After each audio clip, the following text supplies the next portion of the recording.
10, 15 నెలలు వీటి మీద నడుస్తాయి.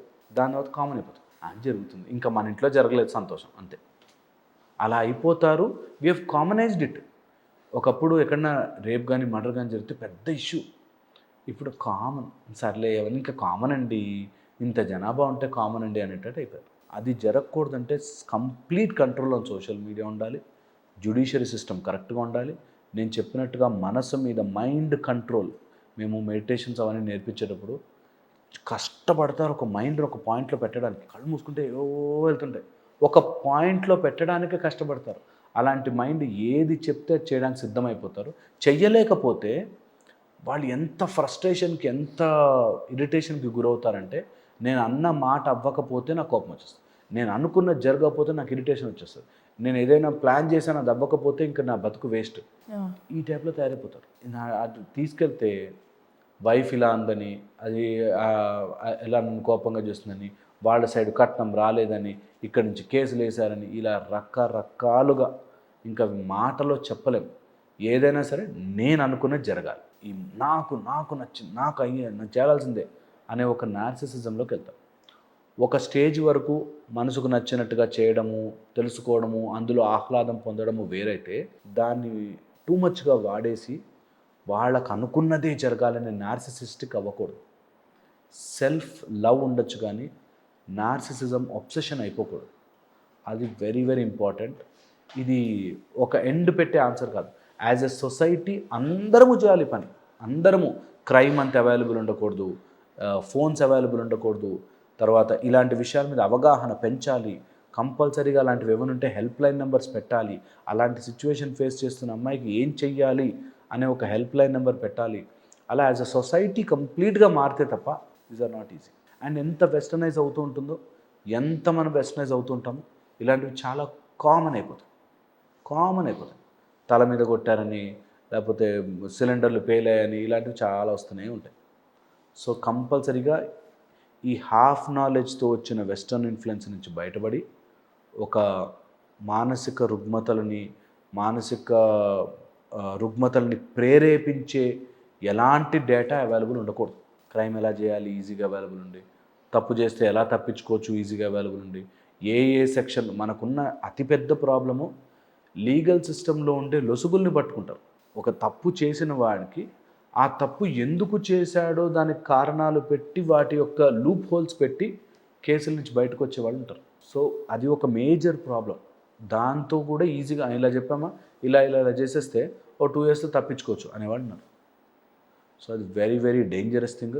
ఫ్యూచర్లో కూడా ఇంకా ప్రాబ్లం అవుతాయి. ఇంకా ఏఐ వచ్చాక ఏది నిజమో, ఏది అబద్ధమో, ఏది కరెక్టో, ఏది కాదో తెలియక వాడు డామినెంట్గా ఉంటే వైలెంట్గా తయారవుతాడు.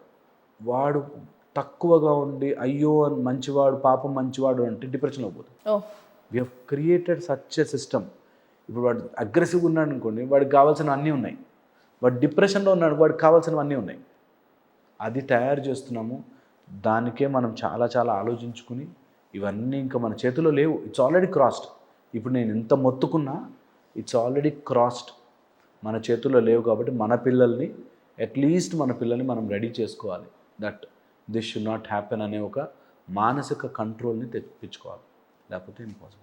హిందూ, ముస్లిం, క్రిస్టియానిటీకి సంబంధించి పిల్లల్ని కూడా ఇప్పుడు దానికే అంటున్నారు. వాళ్ళైతే వీళ్ళు మాట్లాడద్దు, వీళ్ళతో మాట్లాడద్దు అనేది. అలాంటి వాళ్ళకి మీరు ఏం చెప్పాలనుకుంటున్నారు? అంటే మాట్లాడకూడదు, వాళ్ళంటే చెడ్డవాళ్ళు, వాళ్ళంతా రాంగ్ అని ఎవ్వరు చెప్పరండి. ఓకే, కొంతమంది ప్రొవొకేటివ్గా కావాలని హిందువుని టార్గెట్ చేస్తూ, కావాలని కన్వర్ట్ చేయడానికి, కావాలని ఇప్పుడు మందిని పెంచుకోవడానికి కొన్ని బ్యాచ్లు పనిచేస్తుంటాయి. కావాలనే కన్వర్ట్ చేయాలని, కావాలనే నెంబర్లు పెంచాలని, కావాలని ఇరిటేట్ చేయాలని, అలా ఉండే వాళ్ళందరినీ మనం ఖచ్చితంగా ఖండించి తీరాలి. అందులో డౌటే లేదు. ఓకే, నార్మల్ కామన్ పీపుల్ అందరం కలిసి ఉంటాం, friends, no issue at all. ఎప్పుడు కూడా అది important. At the same time rules apply to everyone. మన ఒక్కళ్ళకే రూల్స్ ఉంటాయి, వేరే వాళ్ళకి రూల్స్ ఉండవని కాదు. అందరికీ ఈక్వల్ రూల్స్ ఉన్నప్పుడు అన్నీ హ్యాపీ. రూల్ ఎప్పుడైతే ఒకడికి అప్లై అవుతుంది, ఇంకో ఇద్దరికి అప్లై కాదు అంటేనే బాధ.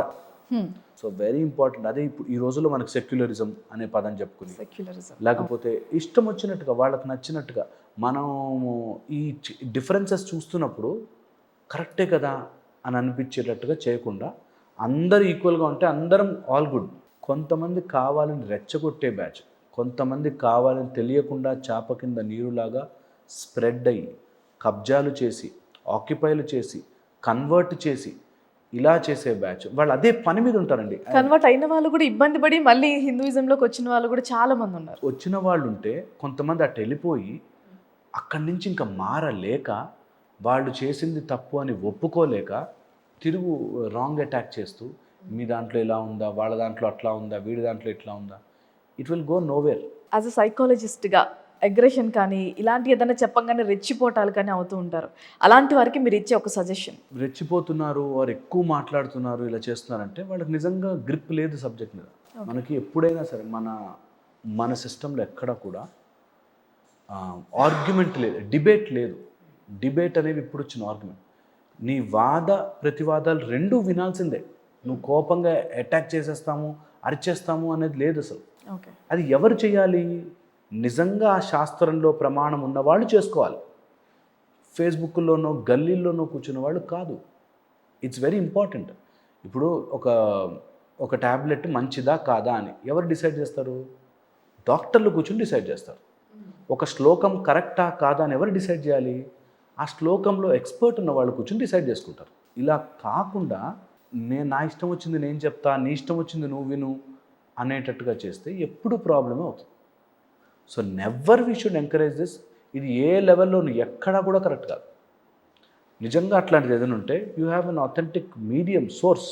నువ్వు ఒక బుక్ రాయొచ్చు, లేకపోతే ఒక టేబుల్ పెట్టి నా డిబేట్కి ఆర్ ఆర్గ్యుమెంట్కి పిలిస్తే ఆ డెకోరం మెయింటైన్ చేస్తూ మాట్లాడుకోవచ్చు.